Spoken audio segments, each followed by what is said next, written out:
2023 हम 1132 वोटों से पीछे रह गए, पर चुनाव कैंपेन में आप सब लोगों का साथ था और आप आई बार हमारी मदद करने के लिए जाते रहते हैं, क्योंकि पड़ोसी गांव हमारी आपकी आपस में रिश्तेदारियां भी हैं। उससे बड़ा आपका और हमारा जो लगाव है वो किसानी और खेती का लगाव है। आप हमें इसलिए प्रेम करते होंगे कि मैं राजस्थान की विधानसभा में लगातार किसानों के मुद्दों पर बोलता रहा हूं। दोस्तों, मैंने फसल बीमा को एक नई आवाज दी। मेरी कॉन्स्टिट्यूंसी में और राजस्थान में फसल बीमा का जो संघर्ष एमएलए बनने से पहले हमने शुरू करा, उस संघर्ष को आगे तक हम विधानसभा में जाकर के लेके गए और मेरी कॉन्स्टिट्यूंसी में 5 साल में 1600 करोड़ रुपए फसल बीमा क्लेम किसानों के खातों में आया। उसका सबसे बड़ा मजा ये रहा कि 5 साल में फसल ना भी हुई और किसान से केसीसी रिन्यूअल ना भी कराई गई, फसल बीमा के लिए इतना आया कि पूरी कॉन्स्टिट्यूंसी में किसी किसान की जमीन कुर्क नहीं, कुर्की का नोटिस भी नहीं निकला। तो मेरी फसल में बीमा क्लेम मुझे कब आया, तो वहां मैंने वहां कहा था मेरे 50 दिन ढंग से और मेरे तजुर्बों से मैंने प्रशासन को पाबंद करा कि आप किसी भी सूरत में किसी किसान की कुर्की नहीं निकाले। दोस्तों, किसानी खेती के साथ साथ किसान के तो असली खर्चे लगते, जिसे खेती घाटे का सौदा, वो खर्चे भी मैंने दूसरी तरीके से बंद करवाए। मेरे यहां जब किसी को जुकाम हो जाता, प्राइवेट हॉस्पिटल जाता, 5,000 रुपए लेके मैंने सरकारी हॉस्पिटल को मजबूत करा। 13-14 डॉक्टर लाकर के बिठाए और जिला अस्पताल बनाया। जब मैं मेले नहीं था, वहां 200 लोग जाते थे, आज मैं 1200 से लेकर के 1400 लोग अपना इलाज करवाने जाते।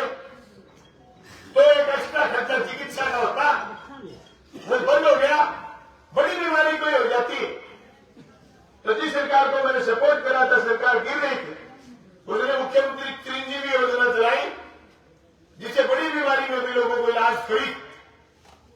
दूसरा, इसके बाद जो बड़ा खर्चा करता है चिकित्सा क्षेत्र में, शिक्षा क्षेत्र में, मैंने कॉलेज और स्कूल खुलवाए, जिससे लोगों में रुतबा बढ़ा कि बलवान पूर्णिया ने बेहतर काम करा।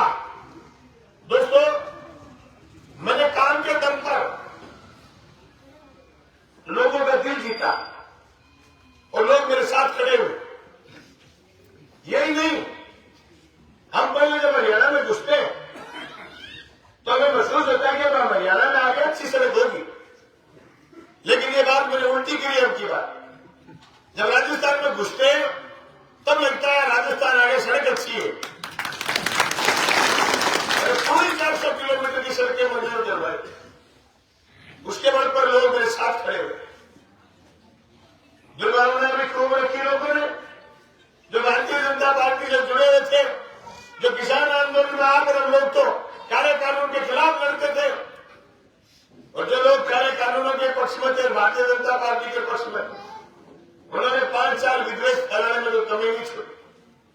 लेकिन दोस्तों, मैं लगातार लड़ता रहा। आप अगर कभी गए, मुझे याद है कि खान साहब सरजीत गए, इनकी 2 घंटे में बारी आई। मेरे पास सुबह सुबह 500 लोग आते थे जन सुनवाई में। मैं उनकी एक एक की बात सुनता और डायरेक्ट प्रशासन को फोन करके आपको समाधान करने की कोशिश करता। उसी जन सुनवाई का परिणाम था कि लोग चुनाव में बड़ी मजबूती के साथ खड़े हुए। जिस लाड कोड और प्यार प्रेम के साथ आप मुझे गांव में लेकर के आए, उसी लाड कोड और प्यार प्रेम के साथ लोगों ने मुझे विधानसभा का चुनाव लड़ाया।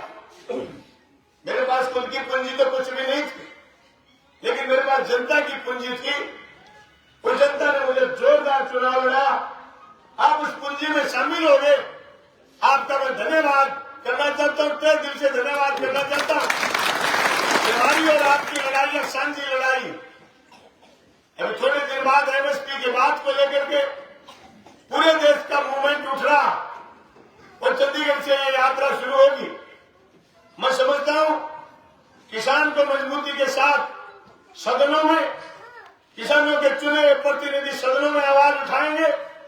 चाहे वो विधानसभा में जाए, चाहे वो लोकसभा में जाए, चाहे वो राज्यसभा में जाए, और जो सदन में नहीं पहुंच पाए वो सड़कों पर खड़े होकर के किसान के एकजुटता की आवाज को मजबूत करने का काम करें। मैं जोगीवाड़ा के मंदिर में आप सब साथियों को आश्वस्त करना चाहता हूं कि हम लगातार इस बात से आज से घर नहीं बैठेंगे कि हम चुनाव में 1132 वोट से आ रहे हैं। हमें लगातार किसानों के मुद्दों पर परखर होकर के लड़ाई लड़ेंगे और किसान की एकजुटता की बात को आगे बढ़ाने का काम करेंगे। हम साजिशों के शिकार भी हुए। आजादी से लेकर के आज तक किसान के हित की जब बात आई तो किसान के लिए बात करने वाले लोग बहुत कम बचते हैं। चापलूस लोग, बड़े कारोबारियों के लोग और जनता को बाजार समझने वाले लोग, जनता को बाजार की वस्तु खरीदने की दुकान समझने वाले लोग राज सत्ताओं में पूछ गए। जब किसान पर कोई बिल आता है, जब किसान पर कोई बात आती है, मुट्ठी भर लोग सदनों में बसते हैं। एक दो ही जमात ऐसी बची जिसके ऊपर जब चर्चा हो तो सदनों में हाजिरी नहीं होती, चाहे वो किसी राज्य की विधानसभा हो, चाहे वो लोकसभा और राज्यसभा हो। जब किसान पर चर्चा होती है बहुत कम लोग इस बातचीत में भाग रखते हैं। एक जब दलित के मुद्दों पर चर्चा होती है बहुत कम लोग इस बातचीत में भाग रखते हैं, वो सदन छोड़ के चले जाते हैं। जबकि आपकी खेती, हमारी खेती, किसान और दलित मिलकर के इस देश में अन्न पैदा करने का काम करते। जब कोरोना पूरे देश में प्रभावी था, पूरा सिस्टम लॉकडाउन था, सब उद्योग बंद थे, लोग घरों की तरफ सब पर दौड़ रहे थे, तो आप किसान लोग और खेती और मजदूर खेती में जुड़े हुए थे, खेती का काम कर रहे थे, जीवन को संकट में डाल करके पूरे देश की अर्थव्यवस्था को गति देने का किसी ने काम करा तो किसान ने और मजदूर ने करा। आज और किसान और मजदूर के सामने एक गंभीर चुनौती है कि वो कैसे अपना प्रतिनिधित्व बचाए, कैसे मजबूती से लड़े। क्योंकि जब चुनाव आते हैं तो बहुत सारे बहरूपिये जो बड़ी काली पूंजी लेकर के चुनावी मैदान में पहुंच जाते हैं, सत्ते में पैसे लगाएंगे, वोट में पैसे लगाएंगे, दारू बांटेंगे, वोट खरीदने का काम करेंगे, गाड़ी घोड़ों में खर्चा करेंगे, सीधे साधे लोगों के लिए, सरल लोगों के लिए और जनता की लड़ाई लड़ने वाले लोगों के लिए मुसीबत पैदा करेंगे। इसलिए आपको भविष्य में बातें समझनी। जो लोग आपको भावना में जाकर के डिस्टर्ब करके आए, हमें डिस्टर्ब करके आए, आप और हम इकट्ठे होकर के राजस्थान की विधानसभा जाने की लड़ाई लड़ रहे थे, जिन लोगों ने इस लड़ाई को खराब करने का काम करा वो थोड़े दिनों में आपके यहाँ चुनाव में आएंगे। उस समय आप उनको ये बताना कि संघर्ष की क्या कीमत होती है और उस कीमत को दोस्तों आप अच्छे से समझ रहे हो। जो 2 नंबर के पैसे लगा करके इस चुनाव को बिखेरने का काम करा वो लोग आपके यहाँ भी चुनाव लड़ने के लिए आ सकते हैं। आप उनसे पूछना कि आप में क्या काबिलियत है, क्या कर सकते हैं आप। झूठे दानदाता असली सीरत छुपी नहीं। दान की चर्चा घर के पूछी, लूट की दौलत छुपी रहे। क्या मिली ऐसे लोगों से जिनकी फितरत छुपी रहे। दोस्तों ये बात समझने की जरूरत है। मैंने रामगढ़ गांव में भी कही थी, ये आज का नहीं है रामगढ़ का भांजा। जितने मैं चुनाव में आगे मैं जोगीवाड़ा में आकर के भाषण दे गया, मुझे अमर सिंह चौटाला से इतना लगाव नहीं था जितना लगाव उन्होंने कानून नकारे कानून आए उनके खिलाफ पूरे हिंदुस्तान के एक एमएलए ने इस्तीफा दे दिया था। उस इस्तीफे से अगर वो दोबारा एमएलए नहीं बनता तो हमारी बेइज्जती हो जाती, किसान बिरादरी की बेइज्जती हो जाती। तब मैं जाकर के चुनाव में वो उसी चुनाव के परिणाम के बाद उन्होंने टारगेट करा नेत्राना को, उन्होंने टारगेट करा रामगढ़ को।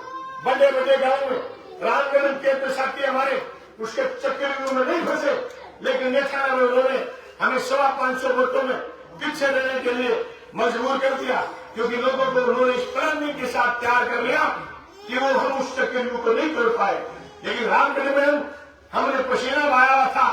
आप सोच सकते हैं कि आप बैंक में ब्याज ले आए, बैंक में आप पैसे ले आए, पैसे दिए आपको 1 साल हो गए और मैं ब्याज में फालतू लगा हुआ हूं तो उस ब्याज को वापिस को निकलवा दे। वो था आपका बलवान पुनिया जिसे रामगढ़ के बैंक में